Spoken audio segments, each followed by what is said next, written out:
আসসালামু আলাইকুম। আমার এই ভিডিওটা যে যেখান থেকে দেখেন সবাই শেয়ার করে দিবেন। এরকম একটা ঘটনার জন্য তীব্র নিন্দা জানাচ্ছি। মেয়ের জামাইয়ের হাতে শাশুড়ি খুন। গ্রাম পোস্ট কুষ্টাইন আনোয়ারা থানা ৯ নং পরিভরা ইউনিয়নে কুষ্টাইন পূর্বভরা গ্রাম নিবাসী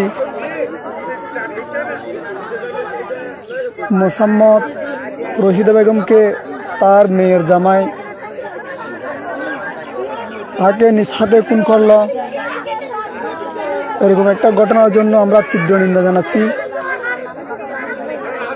সবাই আমার এই ভিডিওটা শেয়ার করে দিবেন, যাতে ওই খুনি নরপিশাচ মেয়ের জামাই দ্রুত আইনের হাতে ধরা পড়ে। ওই খুনির নাম হচ্ছে মোহাম্মদ হেলাল উদ্দিন প্রকাশ মানিক, তার বাবার নাম মোহাম্মদ ফরিদ। উনিও একই গ্রামের বাসিন্দা।